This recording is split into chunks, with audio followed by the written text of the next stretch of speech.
I'm going to show you how to get rid of hypoglycemia with just one tiny, simple change. Now, what is hypoglycemia? Well, technically, it's a blood sugar that's below 70 milligrams per deciliter. And it's actually rare to have blood sugar being low when you have hypoglycemic symptoms. The great majority of the time, you have all the symptoms, yet your blood sugars are normal. And when I talk about symptoms, I'm talking about shakiness, irritable, anxiety, hungry, sweating, headache, can't concentrate, blurry eyes. And so you hear this a lot where, oh, my blood sugars are crashing. I need to go eat something, right? But most of the time, if you were to check your blood sugars, it's just normal. So, what is going on? Well, I want to explain this by using earplugs. Okay. If I were to put these earplugs in my ears right now and you were to talk to me, I wouldn't be able to hear you. In fact, you would have to shout at me for me to hear you, to penetrate this resistance. So, with hypoglycemia, you have something going on. You have this resistance. It's called insulin resistance. Okay, now insulin is the hormone that helps to lower blood glucose. And just so you know, regarding blood sugars, your body has this superior, I don't know if it's like a law in the body or superior principle that no matter what, it's very, very, very important to keep your blood sugars normal. And it's even more important to keep the blood sugars higher than lower for survival. Your body will do all sorts of things to prevent this lowering of your blood sugar. Your brain needs glucose or certain parts of it. And without that glucose, you will not be able to survive. And so, insulin is the main hormone that comes in there and lowers your blood glucose if it's too high after you eat. And insulin is triggered by two things. It's the carbohydrates that you eat and how refined they are or how much concentrated sugar. And also, it's the frequency of eating. So, if you eat a lot of meals, a lot of snacks, you're going to keep spiking insulin over and over and over. And the problem is that when you keep spiking insulin chronically over a period of time, you develop what's called insulin resistance. It doesn't lower the blood sugars as well as it should because you have these earplugs in here. So if I had these earplugs in there and you were talking to me, you would literally have to shout at me with high volume of communication to penetrate so I can hear just a little bit. Well, that's what happens with hypoglycemia. You have a situation where you may normally have normal blood sugar, but you have high insulin in the background to try to penetrate this resistance so you can at least get some control of that insulin to help lower the blood glucose. So the body keeps compensating over time to stabilize its blood sugars because if you eat a carb, the blood sugars go up, the insulin kicks in there and pushes it down. Well, we can't have low blood sugar. So the body will start to develop resistance against the thing that is pushing the glucose down. Now, what's abnormal about this whole thing is that our bodies were not designed to consume the amount of carbohydrates that we consume. So that's really the underlying root cause. And the glucose in the blood might be normal, but because insulin controls glucose absorption, you probably have very low amounts of glucose in the actual cell. In other words, glucose absorption in your cells is dependent on insulin. So the more insulin resistance you have, the less glucose you're going to have in the cell. And if you have low insulin in the cell, which I don't even know if they have a way to test that, but the point is you're going to have hypoglycemia symptoms with normal blood glucose, and in the background, high insulin. The medical term for this is called hyperinsulinemic. That means high insulin in the blood, hypoglycemia. Hypo meaning low, glycemia meaning sugar. It's probably one of the most common types of hypoglycemia, especially for kids and infants. Now, the worst thing you can do, okay, for hypoglycemia is to continue to have these small meals, okay, even small protein meals to try to fix it, or even worse, some sugar to raise your blood glucose higher. That's the worst thing you can do because that's going to trigger more insulin. It's going to make things worse and worse. You'll feel better temporarily, but it's going to be worse and worse over time. So it's a complete myth or even a lie that you should have small, frequent meals to prevent low blood sugar. And it's also a lie that these frequent small meals somehow stoke the metabolic fire or stimulate your metabolism. Absolutely not true.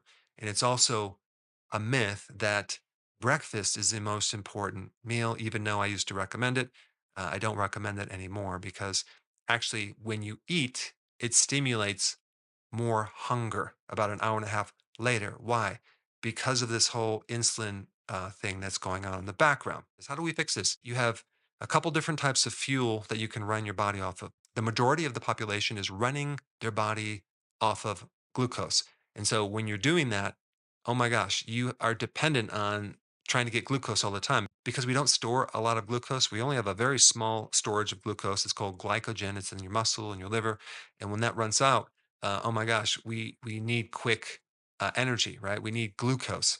But what about fat? Why not just run your body on fat fuel? You have a lot more storage of fat than you do glucose. An average person who is not skinny has literally 100,000 calories of stored fat in their body. That's enough to last at least 3 months or longer.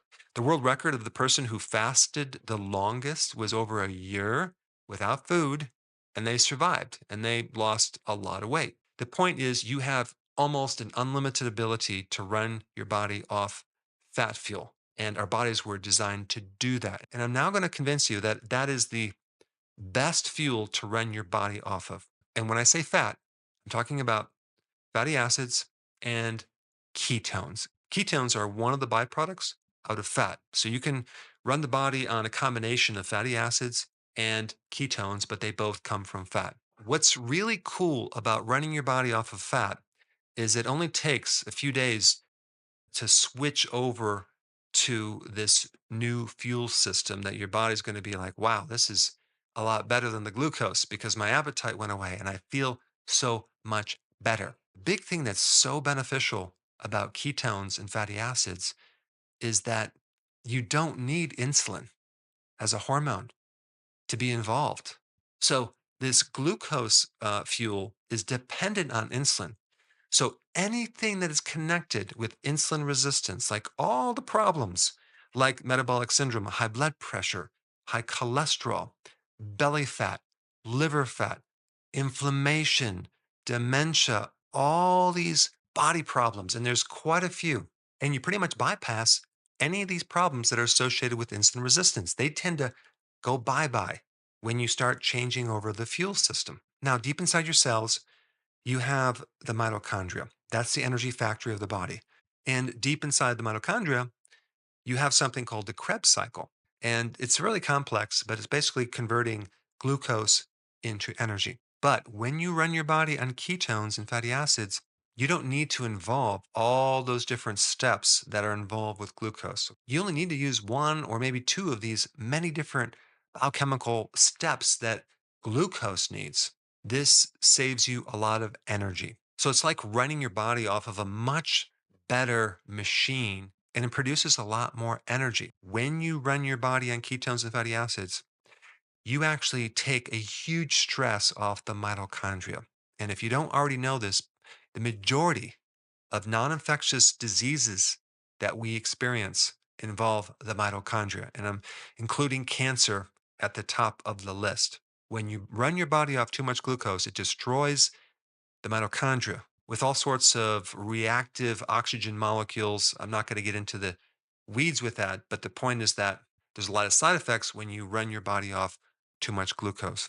You get enhanced mitochondria function. You have more oxygen involved with the mitochondria. You need less fuel to run the body. You even need less thyroid hormones to keep your metabolism up because the thyroid gland runs more efficiently. And your liver doesn't have to work so hard. You have to realize that the liver has to do a lot of different things. It's like 500 different functions. And when you run your body off of fat and you decrease the need for glucose in the brain because the brain can also run on ketones, well, most of it can, only a small portion needs actual glucose, that your liver can now just focus on that really important action of producing new glucose for the brain and certain other tissues like red blood cells, and that's called gluconeogenesis. You basically give your brain a chance to chill out. You give your heart a chance to work better because the heart is a muscle, just like your skeletal muscle. So you actually take a big stress off your muscles.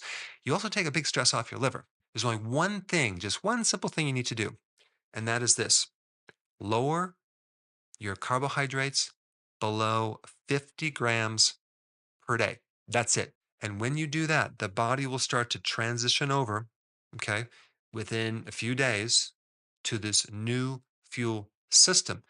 And in this transition, you're going to have more ketones in your blood, in your urine, in your breath. And there's ways to test that. And those are extra ketones that are not being burned yet because you're right in the transition phase and your body is adapting to this new machine to the point where you're going to be burning off these ketones more efficiently very soon. But in the meantime, you can at least test for these ketones to see that if you're in ketosis or if you're in this transition stage and when you kind of graduate from this transition phase. This is why I recommend a urine ketone stick so you can measure your urine. And you're going to initially see a lot of ketones coming from the urine, and then you're going to see less and less and less. And that means that your body is actually finally adapting to ketones and it's burning more of the ketones.